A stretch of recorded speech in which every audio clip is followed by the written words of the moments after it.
Hi, I'm Drew. And I'm Sam. And welcome to Drewling Samantics.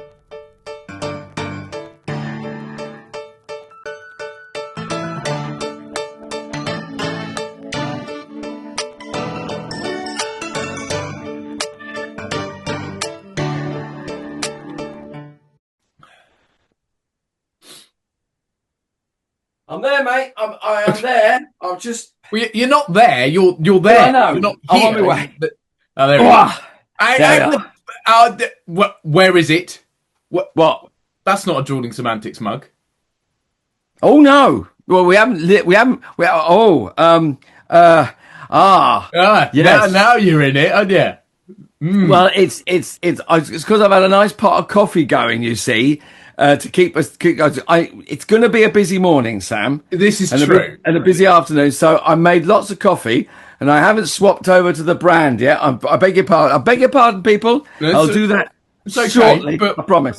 We'll do a subtle swap at some point, and people will have to work out whether it's during this episode or one of the multiples we're filming today, because we are actually doing more than one episode today, because various things, various requirements, and people's availabilities and stuff. So we're getting a few in today, aren't we? And yes, we are. It's not like it's 35 degrees again, mate, and we're stuck indoors with lights. No. It's not stuck in the studio. All the curtains drawn and the soundproofing up. No, nothing like that at all. But anyway, how are you, mate? All right. I'm very good, Sam. Yeah, I'm very good. I'm still here. Haven't melted. You good? You well? And yep. Yeah, good stuff. Warm good. And but ready and raring to go, and excited because, as we said, we're doing multiple episodes today. But in particular, excited because we have a guest today. Our next episode coming out is a guest episode. It's a gentleman I've worked with alongside. I've known for a little while. A man of many talents,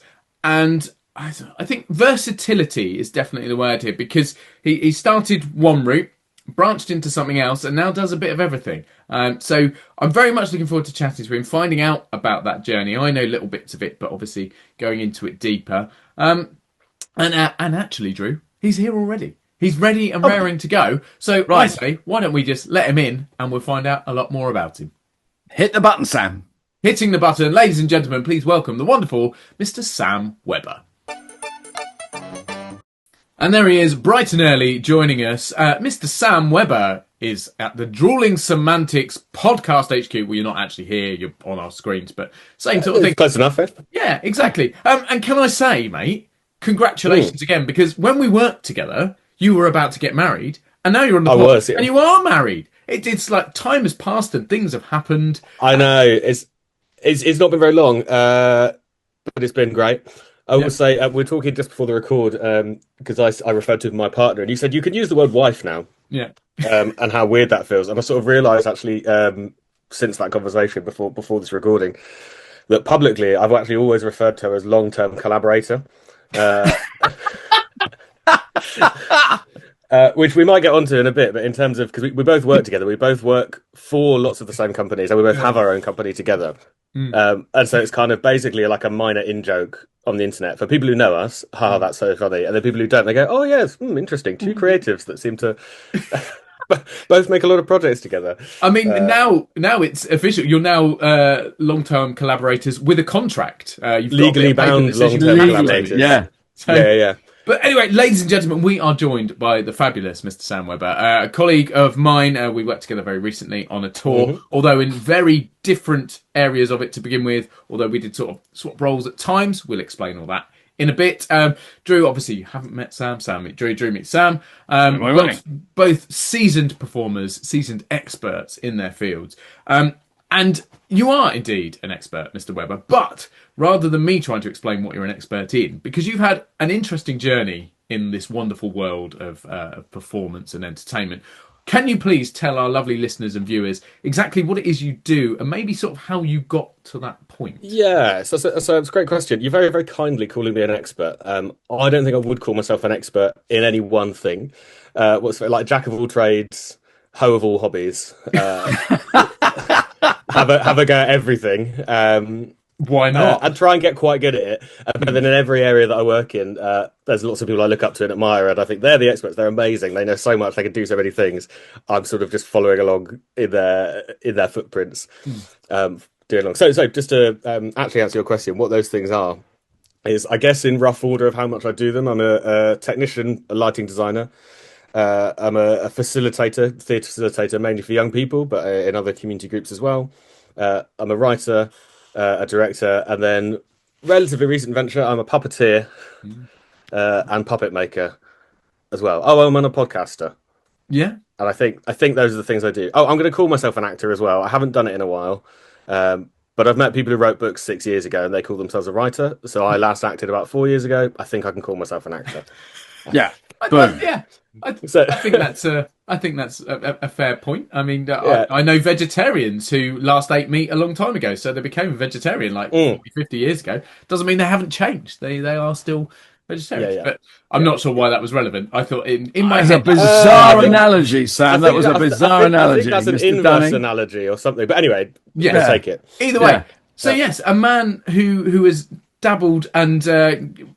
I mean, I guess you could say sort of got carried away in a lot of areas, like maybe doing a little bit of something and going, actually, this is quite fun. Absolutely. I mean, so your next question was, how do I get into doing all of these different things? And I mean, there's a lot of things that I just listed, some of which I do a lot of, some of which once every few months I might do as if the opportunity arises. But generally the story is, I grew up in Devon, in fairly countryside kind of area, where there wasn't a lot going on in terms of theatre. I must say I'm exclusively theatre. I've never worked in film. I love watching them. I kind of have no interest in working in them, just because I don't know why. I like the live element. I like being in a room with people. But there wasn't much theatre going on. There was like a local youth theatre that was amazing, and like lots of 12-year-olds, I went, great, I'm going to be an actor. This is fantastic. Got a bit older, went, actually no, I want to write the scripts. I really like plays. I really like scripts. I really like seeing how things come together. I'm going to be a script writer. Q2, graduating university with a degree in script writing, which they argued that I hadn't necessarily earned because I actually did lots of modules in literature and stuff while I was there. So I love to cause controversy and not commit to a single path anywhere I go. But so I finished there and then went, shit, I have to get a job. What do I do? Lots of people I know are getting jobs in cafes. They're getting jobs in marketing. They're finding, whether they're giving up on the theatre or whether they're just finding money. They're doing all sorts of things that to me sound immensely boring. People love them, totally fair enough. I struggled with the concept that I might have to do that, and so I then applied to work in a school as like a placement in a drama department. So I was a teacher for 2 years essentially. I think I won't name the school, but it was very exploitative in terms of the wage of like a graduate who didn't know what they were doing and the teaching hours of a teacher. But then I taught for 2 years, and then I moved into the Garage Theatre in Norwich and taught on their foundation degree for 4 years. And so I sort of done the opposite in some ways of what lots of people I know who've done, where they start as freelancing and eventually move into teaching. And they move into a school and become a drama teacher. Fantastic. Great career. We know teachers struggle, but there's something solid there more than a lot of freelancing roles. I did the opposite. I had this sort of teaching career going, and then slowly, bit by bit, started picking up more freelance work and dropping the proper job, as it were. So yeah, and as you go, job, as they get referred to, yeah. I mean, I was quite very lucky in that I was still working in theatre spaces, working with some fantastic young people. Particularly when I got to the Garage, because that was a course for 18 plus. They were mostly sort of 18, 19-year-olds, but it's technically an adult course. And so it was really lovely actually working with so many passionate people. And anyone who teaches, so you learn as much from them as they do from you, and that's definitely true there. But yeah, like lots of places, those places that I taught at didn't necessarily have the biggest budgets. And so I started sort of teaching myself or reteaching myself some stuff I'd learned in the Amdram societies at university around tech. Yeah. And sort of gone, oh, I do remember how this lighting desk works. Oh, okay, let's try this. And sort of lighting your own shows when you direct them because it's cheaper to double up on the roles. Yeah. And then it turns out, especially in recent years, there was a massive dearth of technicians in the theatre, especially those willing to work for slightly less money than your film industry might, and on like small scale and work in quite difficult, fast-paced situations, which I really like. It gets me going, sort of jumping into situations where it goes, we've got 3 hours to light a show. if I get longer and I can actually do a proper plan, amazing. But it's also quite fun sometimes when you have to jump in because of the nature of the beast and how this industry works. Yeah, I found myself willing to do that. So more people kept offering me work, and now I'm basically a full-time, or maybe 60% of my life is as a technician, as a lighting designer, because people need them. And so, I was teaching. I had nothing to do with it. I learned a few basic skills, and someone saw me do it and went, "Oh, can you come and tech this comedy night?" And yeah, all right. And then you do go that, and you meet someone there, and they go, "I've got this play coming up for like my primary school. Would you mind for a day rate coming and like that?" And you go, "Yeah, all right." And then a parent there sees you and goes, "I work for this theatre. Can you come and do this show?" And sort of spirals from there. To the point where tech stuff, I enjoy it. I love it. I love doing the research. I love finding new ways to make things work. I've never once pursued a job as a technician, I don't think. There is just so much need for it out there. Wow. That once you do a gig and you sort of learn some basics, people find you. That's my experience anyway. At least well, long might continue, Norwich, Norfolk area. Yeah. I've went on for a long time. So that answers your question in terms of the tech, I suppose. Absolutely. Like, how did I get there? It's brilliant. Yeah. And then I mean, there's lots of other things that you know how it is. You take whatever jobs you can get, right? At the end of the day, the thing that kind of combines everything is that I really love theatre, and I'm really, really interested in the overarching processes that go into making that work, and making a really good holistically good piece of theatre that works from all angles. Sometimes that means that someone needs an actor, and I'd love to jump in and fill that role. Sometimes people need a script written. I love to do that. Sometimes people need someone to load the vans. I do a lot of that as well. It's that's kind of what gets me going, is making a show happen, which is why I kind of stopped doing as much acting, because I feel like to be an actor, as you guys know, you really have to like pursue it and want to do that thing. Whereas actually, I'm really content to fill in lots of gaps, including with my long-term collaborator, aka wife, running a puppet company now. It's something she's made puppets for years and years and years now.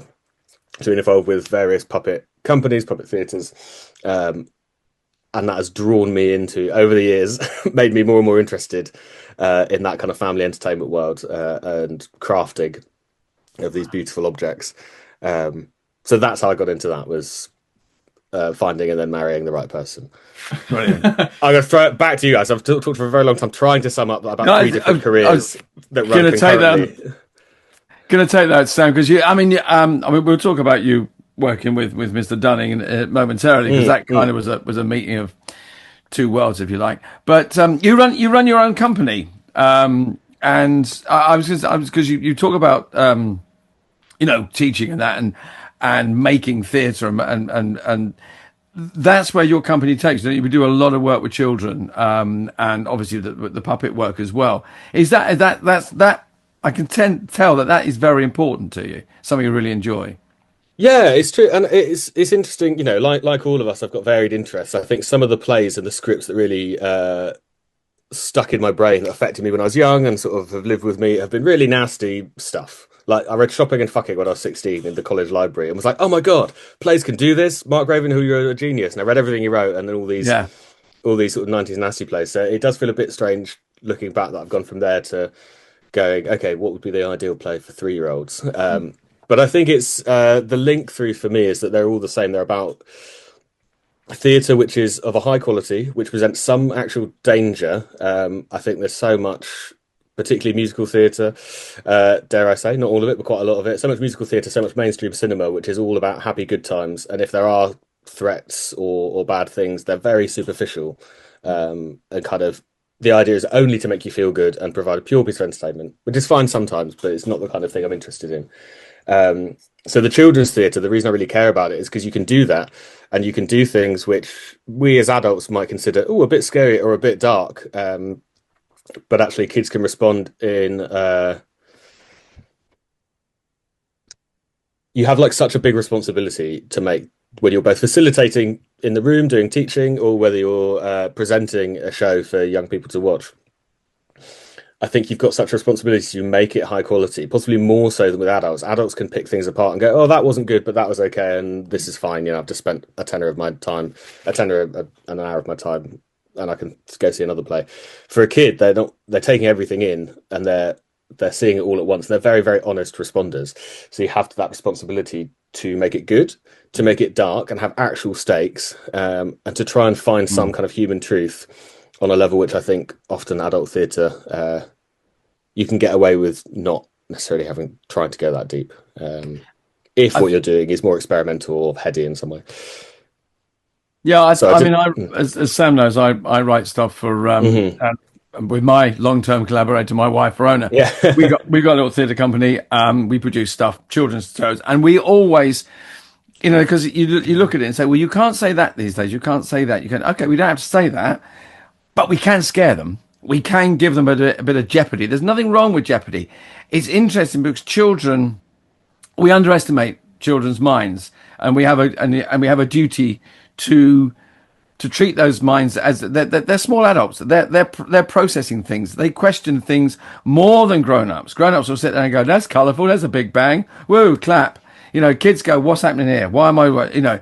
They process things so much that you have a duty to them. We have a duty to them to give them good theatre. And I love the fact that you say we can scare them. When we do we do a lot of fairy tales because that within the setting that we're in, where our venue, it works really well. We do fairy tales and pantomimes. We always have, we did Three Billy Goats Gruff recently, and we built the tension up around the troll so much that the kids were on the edge of their seats. And actually, we made the troll really nuts. Right. He came out, he was dressed in green, and they all went, "Shit, what's he going to do?" And actually, he turned out to be a vegan. He didn't eat the goats at all. He was a vegan. All he wanted them to do was just not step on the grass, come and help me grow some plants. We've got to look after the environment. By which time the kids are going, "Oh, he's not scary. What's he saying?" So it was, and like you, I did some teaching, way back. And I think I love to hear the fact that you say it's so important, and it isn't it a buzz when you create that piece and you see sorry. No. Say we act in the shows, but we see the direct thing. But we do everything. We write, produce. Verona writes the music, sound, everything. So the reward is immediate. Because if a kid don't like it, they'll just get up and walk away, and you go, "Okay, what's wrong with that line?" Yeah. I mean, so the company Drewling Theatre, which is ours, has one show currently. It's very, very new. Started last summer. Has one show out and about on the road. It's called Lost Worlds, and I think it's really interesting. You say that your troll came out and was a vegetarian. I think that's a brilliant twist. Very funny. Really nice way of I guess talking about prejudice and then understanding the different things. I think our approach generally would be that the troll would eat something and that the goat would die. If only based on the work we've done so far and the projects that we've got coming up. Again, in a way that might end up on a hopeful note overall. But I didn't think we talked about this today, but I've been doing a lot of reading about children's literature and where that comes from. Catherine Rundle, who's a young person, a children's author, among other things, she says that children's lit is also, and I'm quoting here, to arm adults against those necessary compromises and necessary heartbreaks that life involves, to remind them that there are and always will be great sustaining truths to which we can return. And that's talking about adults reading children's lit and the fact that there's these kind of bigger things that the complexities of adult life make disappear. In our case, we've taken that. For our first show, we've got there's two boxes. They are 2 foot by 1 foot and have a miniature world inside. So one person at a time looks into a peephole in this box and sees, in one case, the dinosaurs, the Jurassic era forest, and in one case, the world sunken Atlantis, deep underwater. And in both cases, the main characters die in a big natural disaster over the 3 minutes. It's non-verbal. There's lots of little animals coming in, but the dinosaurs, you can imagine, inevitably, you have a little frog. Then a brontosaurus, then a T-Rex, and then the meteor, which comes in and clears it out. But importantly for us, it ends in with the lights sort of go out. We've got these tiny LED rigs in there. They come back on to the sound of a chicken plucking away. Yeah. To an adult watching it, there's a clear punchline of the chicken came next. But even to, I think, a very young child who can't understand the details of the thing we're making a joke about, there's this idea of okay, big disaster. Sometimes absolutely awful things happen. People do die. Nasty things occur, but life goes on. the wonderfulness of the world can continue in some happy way. That's kind of the great sustaining truth that we've been sort of aiming for, at least in those shows. It's a really nice sort of moral feel without, as you say, that sort of Hollywood glitz glam, everything's all right in the end. And we're not saying that things aren't all right in the end, because they are. But that doesn't, not everything is fixed. Some things you just have to accept happen. Yeah, I'm not any given. I mean, we all know this. Not everything we know at some point something bad will happen, but it doesn't mean you can't find it. It doesn't mean things will go back to normal, but it'll be all right. But you'll find something new. Moving forward, there just becomes a new normal, doesn't there? And it's things like being able to educate young people that it is okay to feel things like grief and sadness and to experience negativity, and not about perhaps in that Hollywood style glossing over things or going, oh well, we can forget all about that because there's something new and shiny and fabulous to focus on. It's about acceptance and moving on. And I think we all know that theatre is a very, very powerful medium of teaching, regardless of what the subject matter is. A lot of people are visual learners rather than sit down and read through a book or what have you. And we know that theatre is more memorable than a lot of other things. I mean, I know personally, and I'm sure the majority of people would agree, I can't think back to a maths lesson from 30 years ago when I was at school, but there are still little elements of me going, oh, I remember when this theatre company came in and did some silly play about blah, blah, blah. There aren't specifics there, but it is much more of a memory and much more substantial. And you take that back 25, 30 years to the young people experiencing that, it will have such an impact at that time. So being able to use that medium for important life lessons is a very, very valuable thing to be able to do. I think it's if I can go even bigger for a second, and then I feel we need to draw this back, because Drew, I'm really interested to hear about your children's shows and how they've changed over the years. But if you go even further back, like the earliest theatre that we have evidence of, at least the Western style, let's sit down and watch performance theatre, I should say, is all about plotting two great things against each other. It's a ritual. It's taken place in, we know ancient Greek theatre was taking place in festivals dedicated to gods. It was a sacred thing. You'd turn up and you'd have some huge issue, whether it was a comedy or a tragedy, you'd have some huge issue and two opposing sides, both of which were true, but against each other, like they were somehow contradictory. And that was kind of part of a cleansing process for everyone. And it's I think important that we remember that now. Again, I'm not saying every single play has to be very serious and worthy and all this stuff, but we remember that now, and that we don't patronize children by forgetting that that's for them as well. Yeah. Okay, the things might be the troll and it being a vegan, and are we judging him because he's hairy and got big teeth? Might be what we might consider slightly more basic morals, but it's something about pitting these two. On the one hand, trolls genuinely are scary. On the other hand, they can be nice. Let's put these two things in the same space. And work out in a fun way how we can navigate that complexity. Drew, sorry, I keep banging on, but I just want to hear you talking about you can't say this word, you can't say that. Is there over the years, have you noticed something in terms of attention spans, or what children respond to, or what families are willing to participate in? Is there something that, because we've been running our company for not very long, so we know what we do, and it's kind of fine. I'm just curious, has that altered over the years? Had to make? I've worked for several theatre companies. I mean, I did a lot of TAE around schools, inner city schools. We did plays about bullying, and then we would do, we did pure entertainment. Working for Polka, their plays say something, but they are spectacular children's theatre or young people's theatre. What I have noticed, and it's interesting because we don't sanitize what we do, but we know our audience, where we are. We know our demographic. And what we've discovered is that grown-ups are entitled on behalf of their children. And it's like, you don't have to do the talking for your children. Your child is perfectly capable of working this out for itself. Okay, so there isn't a lot of money around these days, and people want quality for their money. I get it. But what we do sometimes, she doesn't like that. He doesn't like that. Or we never take them to see things like that. You're going, why not? Why don't you?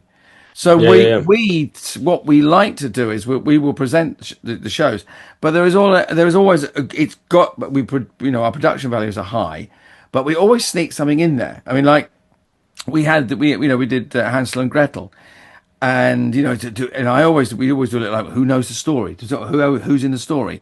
If you know there are children that can be triggered by something, whether we try and diffuse that.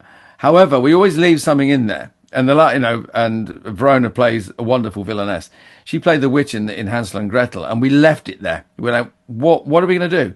We shut her in the cupboard, and we're going, okay, we could cook her, we could starve her, we could leave her. So that when it was left up to the kids, and the kids were like, oh, no, kill her, eat her. Yeah. And then there was like, what are we going to do? Seriously? And they go, no, make her good. Ah, okay, how are we going to do that then? Should we punish her? Should we tell her? And then they were rationalising it. And the grown-ups are sitting there going, whoa, we never saw that coming. It's like, no, you didn't, did you? But you also didn't know that your children were going to have that opinion and that feeling, because you don't listen to them. You're doing the talking for them. So I've noticed, children don't have great attention spans. They are less and less. They need some form of instant gratification to keep them hooked.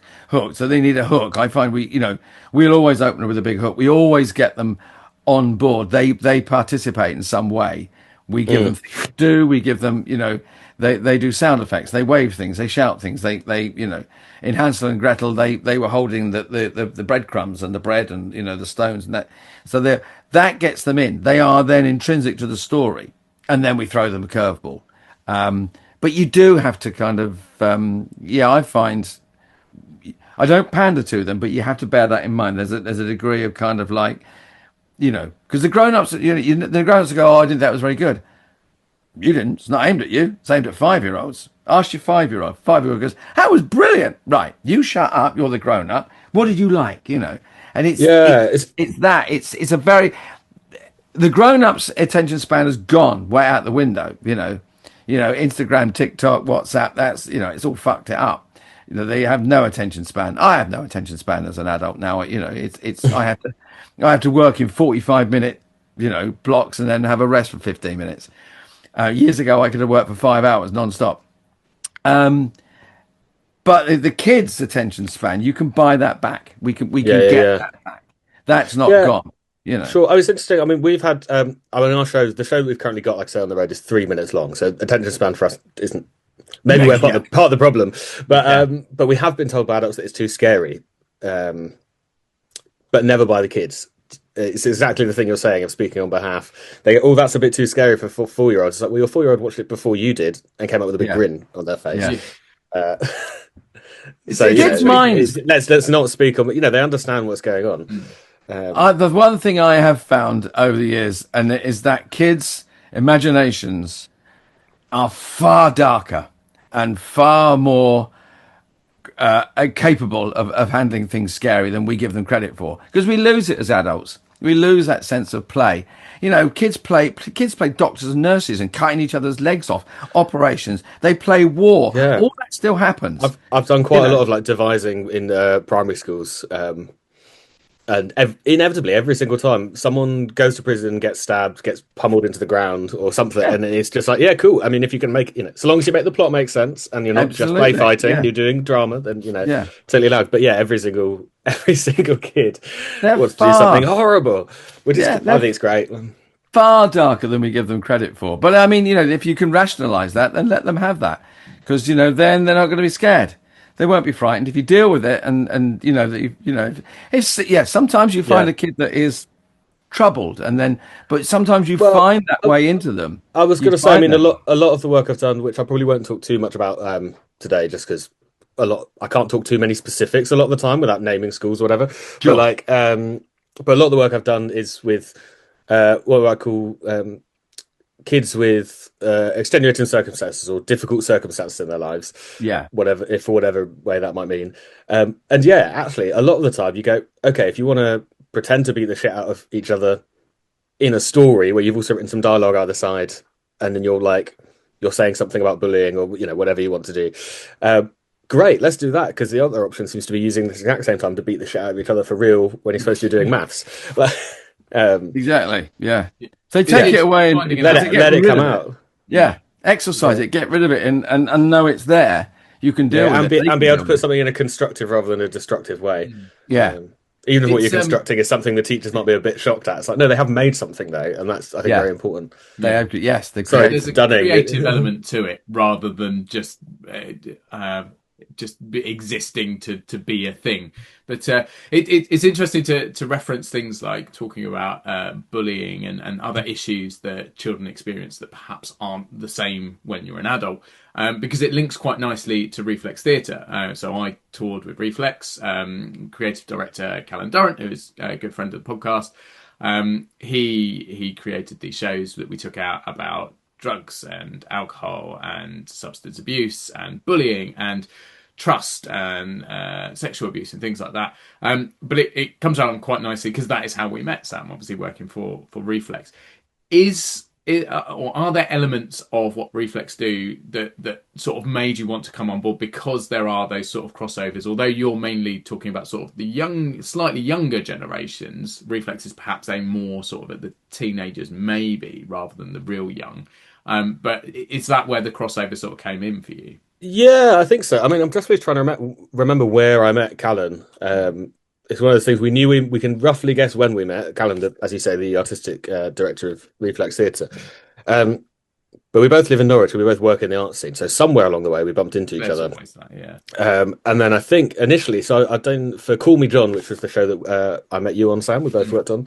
I was I think tech manager was the official title, but anything that had a button was sort of my domain. But before that, I'd done mainly facilitation, so working again in schools, largely secondary, as you say, in like holiday youth clubs. Do you know what? That sparked my mind. This is how I got involved with Reflex. Me and Callan knew of each other because we're just people.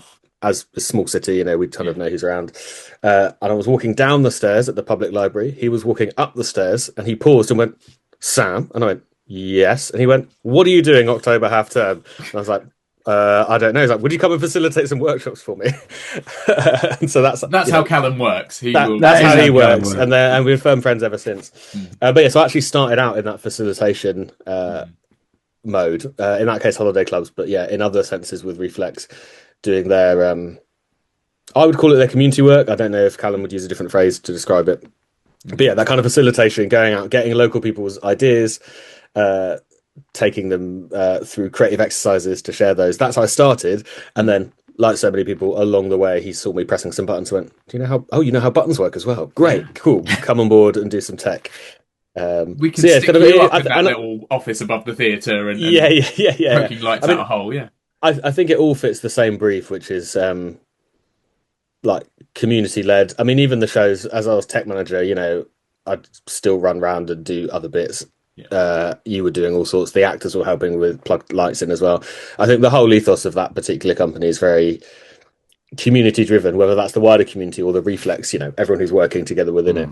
Yeah. So I think there is a link there in terms of using drama to be creative and explorative. Sometimes that's as a play that does a little tour, sometimes that's in a classroom, definitely trying to stop kids throwing themselves against the wall.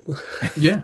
Well, and if that is your sole purpose, to stop people throwing themselves against the wall, I think it is a good thing you're doing, regardless of how you're doing it. But genuinely, I love doing episodes where I talk to people that I know and have worked with, but I get to learn so much more about them, because when you meet people, you meet them sort of in a snapshot in time. And our experience was working together with you doing tech and me sort of setting up a show and managing a tour, so to speak. So we have that crossover, but you learn so much more about people when you go outside of those brief moments where you're immersed in each other's company. And I can sit and talk for hours about stuff like that. And I love the learning side of theatre as well, and all the things you're saying about children and how they learn. The problem is you're a very busy man, and we've got other episodes to record as well. Otherwise we'd go on for hours and hours. But what I do want to do is finish up, because you do so many different elements of theatre, and you've experienced so many different things and touring and what have you, and been to Edinburgh to do tech and so many different things. We always like to finish with a funny story or an anecdote or a little moment in time that you sort of always remember or will always be part of your career. Have you got something that you can give us to finish up today? I'm sure you have. I've been thinking about this. I'm going to do a quick. I know we're really short on time. I'm going to do a very quick shout out. This isn't the main one I want to talk about today, but a quick shout out to the time when I'd set up a full show for this show called Call Me John. I'd done lights, I'd done sound, everything synchronized together with a really beautiful script with clear numbers. So all you had to do was press spacebar when the number came up on the script, and the entire show would run itself. At one point, I was trying to train someone else how to run the show because I wasn't going to be there the next day. And in the middle of a beautiful scene about a granddad and a grandson talking to each other about how much they missed mum and they missed their gran, in a sweet moment of theatrical silence, suddenly World War II began. Lights flashing, bombs going off, machine gun fire, and people weeping. Sam, do you want to? No, I don't think that's a funny story at all, mate. I think that's not the kind of way we were. Yes, all right, it was me. Yeah, okay? I pressed space twice rather than once. It is a very, very simple mistake to make. And actually, what makes that even funnier is the look on my face was obviously pure panic. Yours was absolute kind of, oh, you've just gone one ahead. But then when you tried to get it back, it would not play ball. I would say I'd been too clever, but what I'd done was over-engineer stuff so that you pressed back, and actually what it did was reset a whole bunch of different cues. Which is really dumb. It's led me to making the save my ass cue. I can't remember what it was. I think I set a hotkey. It's like if you just hit number 1, everything will go back to neutral, no matter where you are. Yeah. It will save you. And I have to say, I did have to use that once as well. But thank God it was there. So actually, me making a mistake was a good thing, because otherwise it wouldn't have been. This is the lesson we've learned today. You can always learn from mistakes. The other honourable mention I just want to give out in terms of these bizarre situations you find yourself in. I fairly regularly, as in sort of most years now, find myself doing scare acting at Great Yarmouth Pleasure Beach, which is a fantastic place to go, a fantastic gig for a week towards Halloween, dressing up and jumping out at people. It's also one of the dumbest jobs I've ever do in one of the dumbest places. Like, I've just spent the last 40 minutes talking about high aims of art and how we have to come together in a sacred space. I'm like, yeah, I'm going to put on some like scary makeup and go "Bruh!" at people. But just for anyone that knows, the Snails at Great Yarmouth Pleasure Beach, a classic children's ride that everyone local, hopefully countrywide, is fully aware of that snail ride. One night I got moved to that, and so I was dressed as a zombie pirate. In one spot, every 25 seconds, a new cart would come around. I'd stand very still and then go, "Yar!" Make people jump, and then have to reset. 4.5 hours of that did really make me reconsider. 4.5 hours? Most other nights I was doing great roles. I had my own room and proper acting to do, and I could like mix it up and chat to people. But that one night, someone dropped out. I ended up getting moved. 4.5 hours of standing still, going R, standing still, going R. I think that's the moment I got closest to thinking maybe I'll move into insurance. Yeah. Maybe those 9-to-5ers know what they're talking about. Yeah. It's like 10 o'clock at night. It's starting to rain a bit. You're outdoors, going, what? Why the hell have I done this? Why am I doing this? Why? Yeah, it's not all highs of getting to communicate with children and make beautiful tech. Sometimes you're a pirate lying in the gravel. Can I ask one really super quick question? You grew up in Devon, which obviously sort of out in the sticks, away from civilization to an extent. Very beautiful, but a bit inconvenient for properly like big. Yeah, also for like an 18-year-old when you want to see the world. Exactly that. Yeah. So the way you fixed that was by going to Norwich, which is out in the sticks, away from the world, really inconvenient for... Where's the logic in that? Do you know every motherfucker who has moved to London to try and make a living is still... So I'm 30 years old, so everyone I went to university with is 30 or above, and every single one of them is still working some menial job alongside their artistic practice. This is me defending Norwich. I've moved here and I've not done a single non-drama related job. Okay, I was a pirate on the Snails. That was pretty rough. But otherwise, I've not had to find other work in this city, and that's me defending this glorious fine city. And for it's got 5 theatres and other arts venues. There is so much work. You absolutely. You're just jealous because you've moved to the hellscape of London. I was asking. Mate, I will never, ever. We'll never knock Norwich. Sam, thank you so much, mate. It has been an absolute pleasure. And thank you for regaling us with the story of Mr. Dunning pressing the space bar. I will never let him forget that, ever. People think being a tech's easy, and now he knows. Now he knows. I never thought it was easy. I No, just I know thought you I did. was better at it. I'm only exaggerating for silly, I know.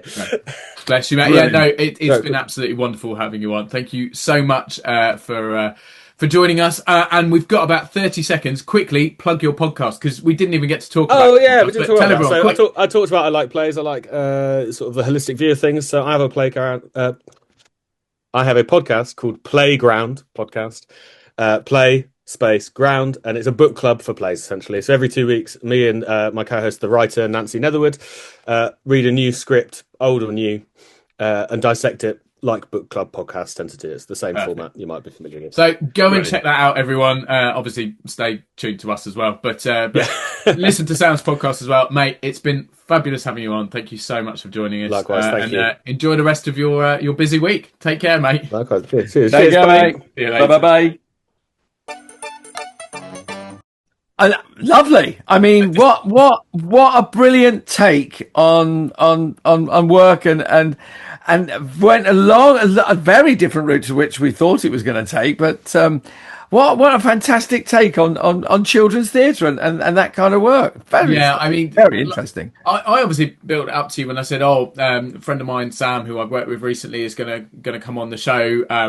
Tech wizard, like his lighting and his sound, fabulous. And actually, it was a very small part of what we talked about, but it just goes to show that he's another one of these incredibly versatile, incredibly able people that sort of potters around in so many different areas in the industry, but is equally talented in all of them. So he said, a jack of all trades, didn't he? But as we've discussed a long time ago before, it's a misquoted quote, isn't it? Because jack of trades, master of none is often better than master of one, and that's very true, because Sam's been able to take his expertise and his learning and his skills and apply them to lots of different areas. And it's so clear how passionate he is about what he does and what he's involved in. Yeah, it's a fabulous chat. Really lovely. We've got a bit of a theme going here. Have you noticed our last three guests have been, genuinely polymaths. They're doing more and more stuff differently. It's like, yeah, okay. Puts us to shame, doesn't it, mate? Because we only do about half a dozen things, and these other guys have got 10 or 12 on the go. Well, really annoying. I mean, speak for yourself, mate. I edit a rather successful podcast, as well as doing a bit of hosting, and I stumble around doing a bit of silliness on stage, and sometimes people put me on screen. Don't know why, but not many people are going to put you on sound now, though, are they, Sam? Hey, look. It was sound and light, if you want to be accurate. You cocked up both, did you? Oh, brilliant! Yeah. I cocked everything up, not just some of it. I promise you. Brilliant, mate. But who would have thought pressing spacebar one too many times could cause such havoc? I could not have picked a worse time in that play either to fuck it up. Genuinely, real emotional, like positive, like meaningful moment. Bang, bang, bang! Lots of lights flashing, lots going on. World War II has broken out. Yes, not good. But as Sam said, it then was resolved for future shows because he created the Save My Ass cue, which was basically one that you press to reset everything just in case you want. Brilliant stuff. But yes, no, I mean, brilliant, funny stories. Excellent. Wonderful, talented man. And I'm very much looking, I'll be working with him in the future as well, which I'm very much looking forward to. Go check his podcast out as well. Playground. It is really, really top notch and really entertaining. And another way that he's delving into the industry and doing something different again. So yeah, proper polymath, as you said. But next week there won't be three very talented, very, very able people. There'll just be two of us. Just two of us, mate. Yeah. But it'll still be entertaining, I'm sure. And actually, I have lied a little bit. I say next week. We're doing it in a minute, aren't we? We are, mate. Yes. But there is reason for that, so it's all fine. It all makes sense. You just suspend your disbelief, and we're in a different timeline. It's like Marvel. Like there's lots of different. Yeah, it'll all be explained in the fullness of time. Yeah. There we go. I mean, you might be watching this, and England might have already won the World Cup, whereas actually, as we speak, they haven't won it yet. Although, even if they don't win it this time, if you're watching this in 2030, they might win it that They might, time. yeah. Or they might be defending champions and win it again. Who knows? I nearly went a whole episode without mentioning the football, and I promised I wouldn't mention the football, and I did mention the football. But it doesn't matter. Right. Doesn't matter. Doesn't matter. You know. Right. Should we go, mate, before I waffle even more? Yeah, I was going to say we'll wind this up. I'll send you away to get a little bit of fresh air, and we'll reconvene, and we've got a lovely discussion coming up. So that is very. We'll have a bit of fun with that. So for everyone listening and watching, thank you so much for joining us. Thank you again to the wonderful Mr. Sam Webber, fabulous guest. I'm sure everyone out there will agree. We'll see you next time you tune in, whenever that happens. Wherever that may be. Till then, take care. See you later on. Take care, everyone. Bye.